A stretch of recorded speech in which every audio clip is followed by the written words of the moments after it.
আমির সাহেব একদিন বলেছিলেন যে উই রিভোল্ট, কর্নেল ওলি বলেছিল, এটা নিয়ে অনেকের গায়ে জ্বলন ধরেছিল।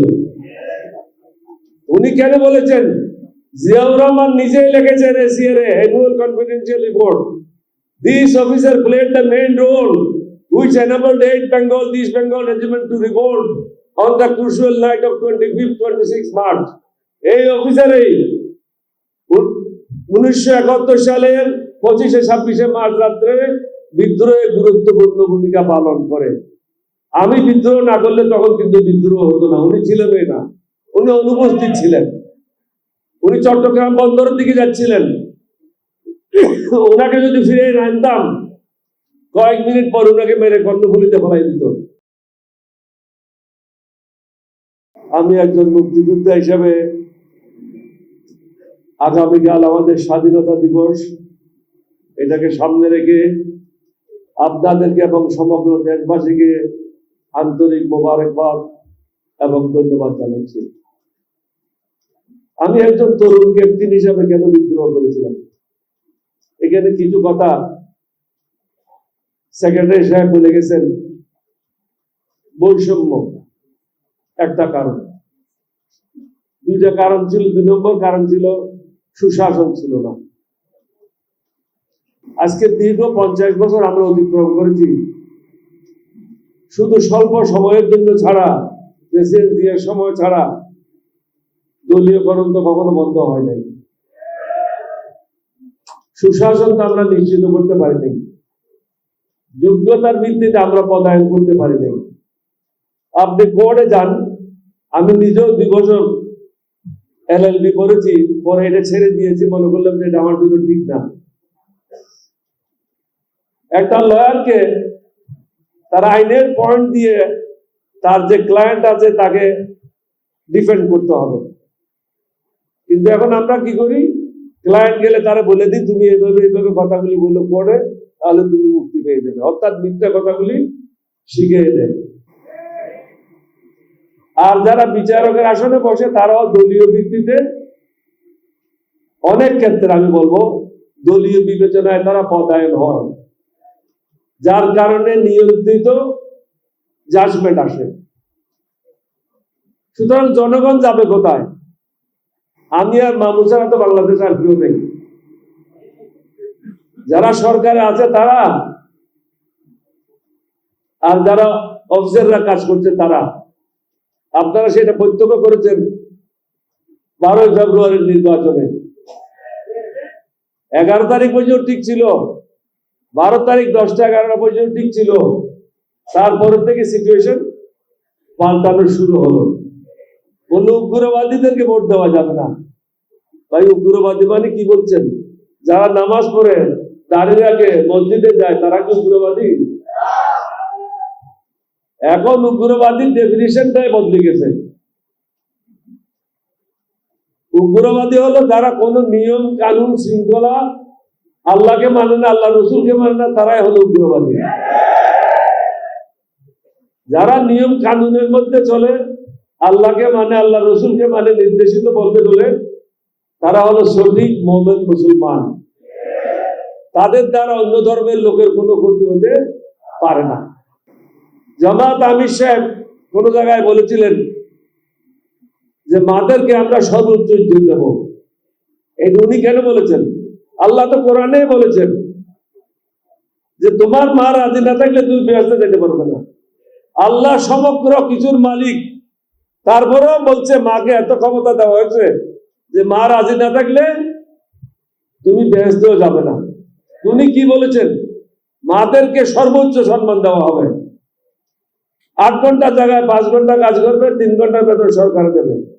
আর এটা মাঝে ময়দানে কি বলা হয়েছে? মেয়েদেরকে ঘরে ঢুকিয়ে দেওয়া হচ্ছে, বলে মাজার ভাঙিয়ে দেবে। ভাই, মাজার কিসের জন্য ভাঙবে? এটা না ভাঙার জন্য তো জামাতের ছেলেরা, আমাদের দলের লোকেরা বিভিন্ন জায়গায় আমরা পাহারা দিয়েছি, মন্দির পাহারা দিয়েছি, মঠ পাহারা দিয়েছি, সব জায়গায় আমরা পাহারা দিয়েছি। এটা হলো একটা বয়ান, যারা আমাদেরকে পছন্দ করে না তাদের বয়ান। 1971 সালের পরে কি বয়ান ছিল? মুক্তিযুদ্ধ এবং মৃত্যুযুদ্ধ।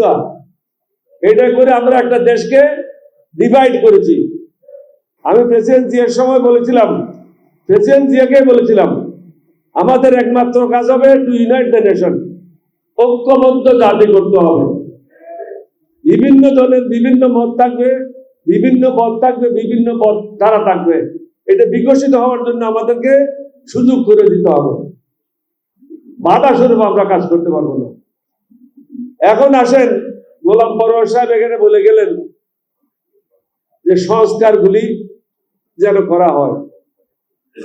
আমি মাননীয় প্রধানমন্ত্রীকে বলবো, আপনার বাপ পুরো পৃথিবীতে প্রসিদ্ধ হয়েছিল স্বাধীনতা ঘোষণা করে, আপনার মা প্রসিদ্ধ হয়েছিল সংসদীয় গণতন্ত্র প্রবর্তন করে।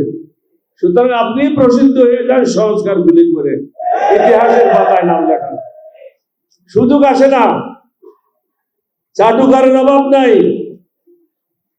আপনাকে ভিন্ন পন্থে পরিচালনা করার জন্য অনেক লোক থাকবে।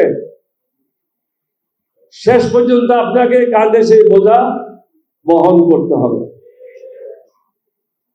দোষ করবে মন্ত্রী, কিন্তু বোঝা উঠাতে হবে আপনাকেই। তা আপনি কেন বোঝা উঠাবেন? Keep yourself clean, remain clean. Why should you take the load of somebody else? বরং যত দ্রুত সম্ভব নিজের উদ্যোগ নিয়ে, বিরোধী দল থেকে কেন ডিমান্ড আসবে? বিরোধী দল থেকে ডিমান্ড আসার আগেই হাউসে উঠে মাননীয় প্রধানমন্ত্রী বলবে যে সংস্কারের জন্য আমরা ওই দিন ধার্য করলাম, ওই দিন এই বিল আসবে এবং পাশ করা হবে। আপনার নামটা ইতিহাসে লেখান, দেশটাকে শান্তির পথে নিয়ে যান। আমরা তো অনেক খেসারত দিয়েছি। আমির সাহেব একদিন বলেছিলেন যে উই রিভোল্ট, কর্নেল ওলি বলেছিল, এটা নিয়ে অনেকের গায়ে জ্বলন ধরেছিল। উনি কেন বলেছেন?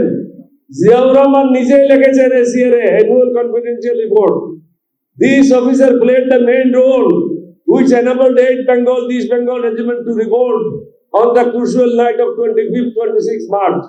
এই অফিসারই 1971 সালের 25-26 মার্চ রাত্রে বিদ্রোহে গুরুত্বপূর্ণ ভূমিকা পালন করে। আমি বিদ্রোহ না করলে তখন কিন্তু বিদ্রোহ হতো না। উনি ছিলেনই না, উনি অনুপস্থিত ছিলেন। উনি চট্টগ্রাম বন্দরের দিকে যাচ্ছিলেন। ওনাকে যদি ফিরে আনতাম, কয়েক মিনিট পর ওনাকে মেরে কর্ণফুলীতে ফেলাই দিত।